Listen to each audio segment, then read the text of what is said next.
नमस्कार, मेरा नाम है गौरव। आपने लोगों को कहते हुए जरूर सुना होगा कि अब देश से आरक्षण खत्म कर देना चाहिए, लेकिन आज जो आंकड़े आपके सामने मैं रख रहा हूं वह इस जवाब के लिए काफी हैं कि देश में आरक्षण का रहना क्यों जरूरी है। हाल ही में जारी सामाजिक न्याय मंत्रालय की रिपोर्ट से पता चलता है कि दलितों के खिलाफ अत्याचार के मामलों में उत्तर प्रदेश सबसे आगे है और अनुसूचित जनजातियों के खिलाफ अपराध के मामले में मध्य प्रदेश सबसे आगे है। साल 2022 में दलित उत्पीड़न के 12,287 मामले सिर्फ उत्तर प्रदेश में दर्ज किए गए, जबकि 8,651 मामले राजस्थान से और 7,732 मामले मध्य प्रदेश में दर्ज किए गए।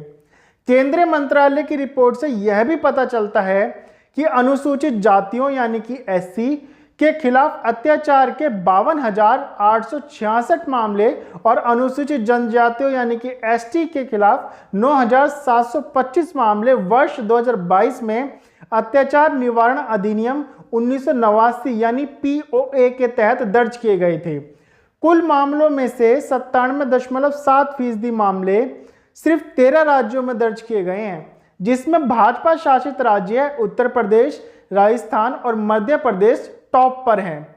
2022 में पीओए अधिनियम के तहत दर्ज 51,656 मामलों में से उत्तर प्रदेश में 12,287 मामले दर्ज किए गए, जो 2022 में दलितों के खिलाफ अत्याचार के कुल 97.7% मामलों का 23.78 के आसपास है।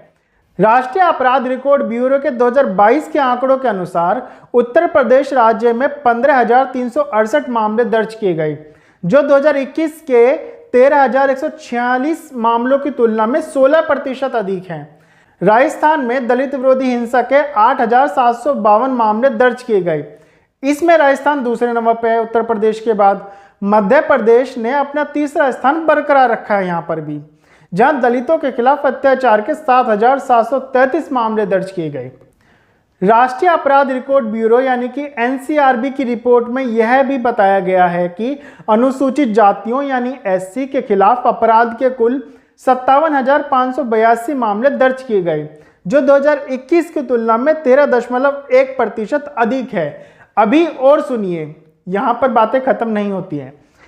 इसी तरह अनुसूचित जनजातियों यानी एसटी के खिलाफ अपराध के 10,064 मामले दर्ज किए गए, जो 2021 की तुलना में 14.3% अधिक है। रिपोर्ट के अनुसार दलित विरोधी अपराध दर 2021 में 8.4 से बढ़कर 2022 में 9.6% हो गया है।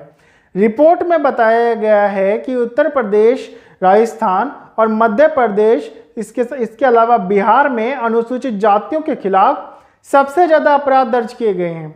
अनुसूचित जातियों से संबंधित 69,597 मामले और अनुसूचित जनजातियों से संबंधित 12,417 मामले पुलिस द्वारा आगे लाए गए हैं। इनमें से 49,852 मामलों में आरोप पत्र दाखिल किए गए हैं और 77 मामलों को या तो दूसरे राज्यों में स्थानांतरित कर दिया गया है या दूसरी एजेंसियों को सौंप दिया गया है। रिपोर्ट से एक बड़ी जानकारी पता चलती है कि अत्याचार निवारण अधिनियम के तहत सजा की दर 2022 में घटकर 32.4 हो गई है, जो 2020 में 39.2% थी। यह गिरावट कड़े कानून के बावजूद दलितों को जाति आधारित हिंसा से बचाने को लेकर एक बड़ा सवाल खड़ा करती है। रिपोर्ट के अनुसार 14 राज्यों के 498 जिलों में से केवल 194 जिलों में ही स्पेशल कोर्ट हैं इन मामलों के निपटारे के लिए, यानी देश में विशेष न्यायालयों की संख्या देश के कुल जिलों की आधी भी नहीं है। तो आप सोचिए कि इन मामलों के या इन केसों के क्या हालात चल रहे होंगे अभी कोर्टों में। इस कमी ने जाति आधारित हिंसा और भेदभाव पीड़ितों को न्याय दिलाने में बाधा तो उत्पन्न की है, साथ में देरी भी करी है। रिपोर्ट में इस बात पर जोर दिया गया है कि राज्य सरकार का यह कर्तव्य है कि वह उचित संख्या में विशेष अदालतें स्थापित करे, ताकि यह सुनिश्चित किया जा सके कि पीओए अधिनियम के तहत मामलों का निपटारा 2 महीने की अवधि के भीतर किया जा सके। रिपोर्ट बहुत बड़ी है, कम समय में रिपोर्ट की सारी बातों को यहां पर नहीं रखा जा सकता है। इसलिए सभी तरीके के आंकड़े रखने में मैं अभी सक्षम नहीं हूं। लेकिन इन आंकड़ों ने एक बात तो साफ कर दी है कि देश में आरक्षण क्यों जरूरी है, क्योंकि लोगों को आरक्षण के माध्यम से ही आगे बढ़ने दिया जा रहा है। आज भी भारत जाति के दंश से उभर नहीं पाया है।